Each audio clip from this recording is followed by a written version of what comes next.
My name is Nick, and as you can see with this video, I'm starting a YouTube channel. I will be one of literally millions of people in the last few years who has started a YouTube channel. So at this point, it's really nothing new.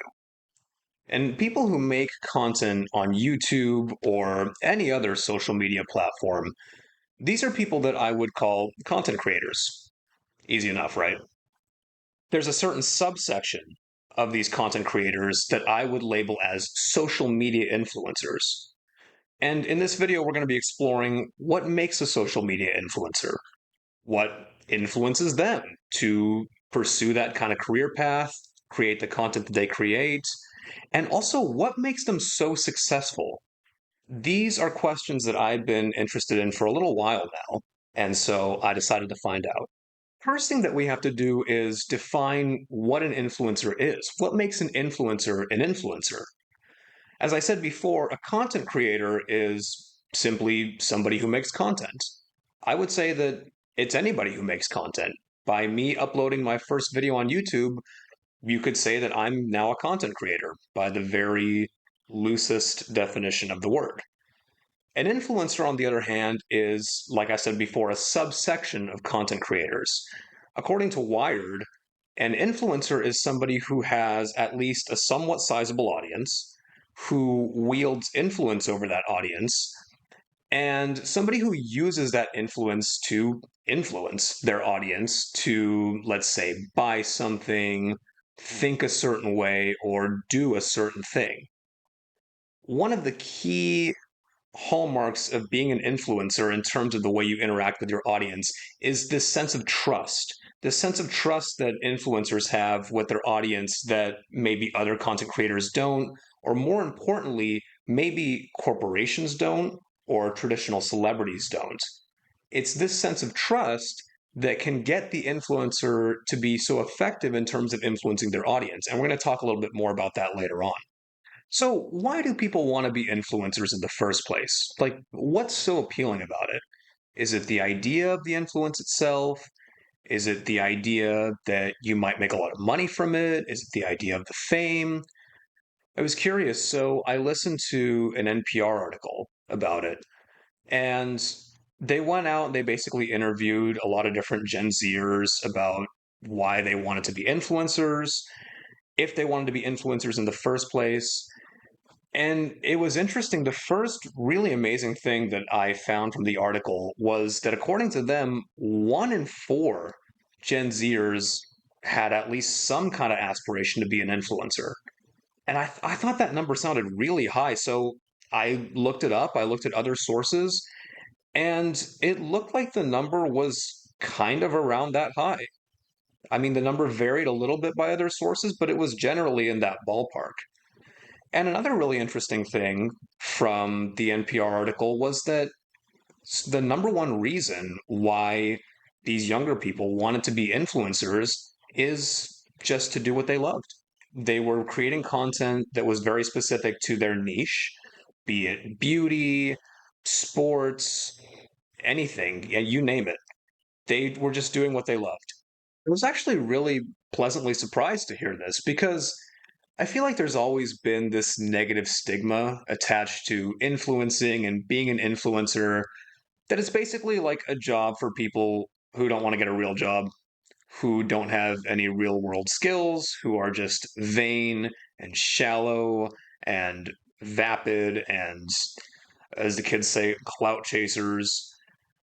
But to hear that the number one reason why people were doing it was just for the love of it, to me, that was pretty encouraging. I mean, look, I'm sure that there's a lot of reasons why people get into being an influencer, and I'm sure that some of them get into it for the money, for the fame, for, as they say, the clout. But at this point, there's so many influencers out there that there's probably as many reasons why people get into influencing as there are influencers themselves. Fortunately, this idea that being an influencer is like not a real job, a little bit of it came through in the article. I keep calling it an article, but it was technically a broadcast. It's like an interview type of thing. A little bit of it came through in the broadcast. The hosts, I mean, I didn't see a picture of them, but it was evident to me that they were very old, very out of touch. And they're, man, God bless them, they're doing their best because they kept framing it in this kind of like concerned parent type of way when they were talking to the kids that they were interviewing, saying things like, well, I just hear the word influencer and, I just worry for you because I wonder if that's a viable career. I suppose in part it's my fault for getting my takes on influencers from NPR. And again, they're doing their best, right? But let me show you why that's a very old, very out of touch, very shitty take. Being an influencer can be a viable career if you do it right. The most successful influencers consider themselves to be entrepreneurs, starting their own business. They consider themselves to be a subsection of the American workforce called independent workers.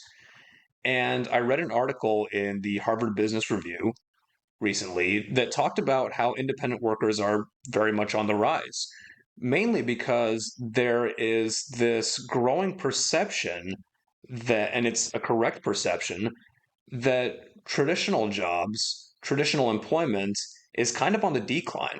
This is not only because of factors like flexibility or freedom that independent work provides, but in a very real way nowadays, independent work can be more secure than traditional jobs.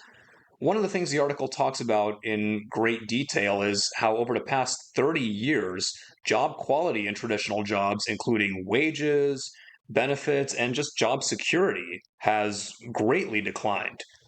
Things like layoffs and restructuring have been really rampant in our economy, even in the good times. I mean, forget about it when it comes to times like COVID or the Great Recession. Another factor to take into consideration is the implementation of technology in the workplace, which seems great on the face of it. Things like online jobs, hybrid jobs that maybe give you a little bit more flexibility. But a lot of times, this technology can and has led to really invasive boundary crossing. And it turns jobs that are supposed to be 9 to 5s into 24-hour jobs because now suddenly your employer can reach you anytime. Suddenly your coworkers can reach you anytime through Teams, through Slack.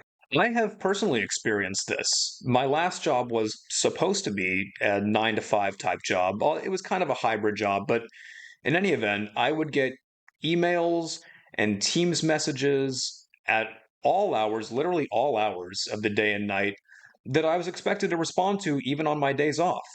One time, I got an email at 3:30 in the fucking morning from somebody on our team just responding to another email that had been sent earlier that day.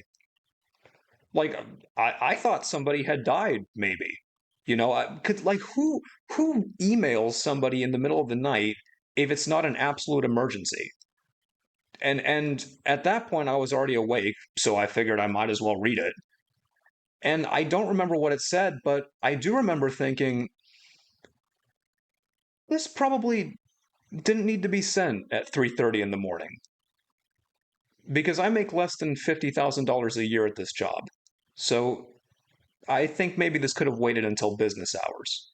So obviously, technology can be used for evil, but technology has also made it a lot easier for people to start their own businesses, especially influencers.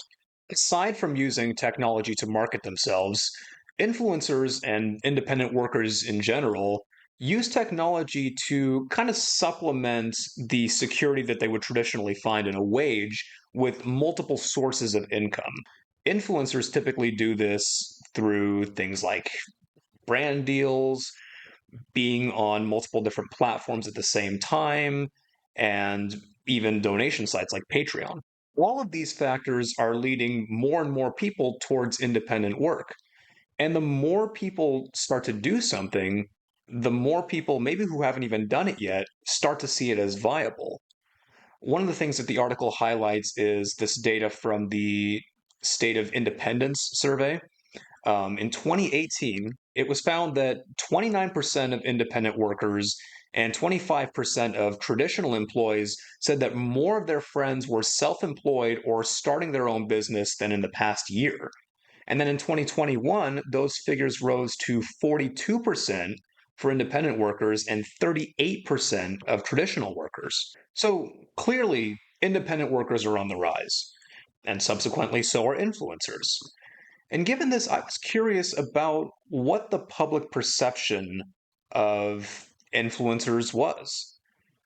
And certainly, there's going to be some attitudes like the old boomer fogey attitudes of the NPR hosts that I mentioned earlier in this video.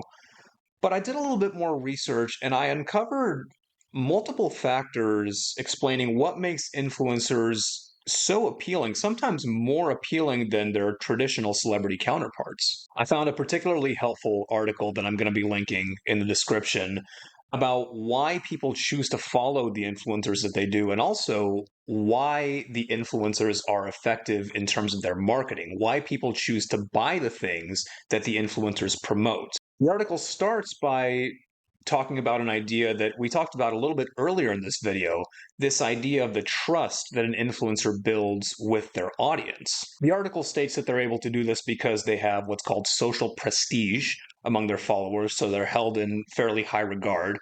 They are perceived as experts in their field in terms of what they're marketing, what type of influencer there are. Let's say they're a beauty influencer, they're seen as an expert in the beauty field. And there's a certain what they call parasocial relationship between the viewer and the influencer, which makes the viewer view the influencer almost more as their friend as opposed to a person selling something to them, somebody who's kind of other and who's marketing to them. The article relies on a theory called the uses and gratifications theory to explain why people follow the influencers that they do.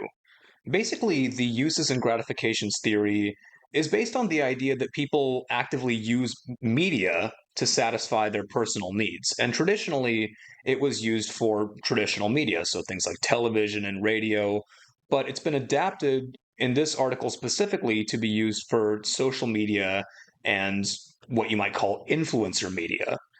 And so it's basically a collection of different factors or reasons why somebody might engage in media.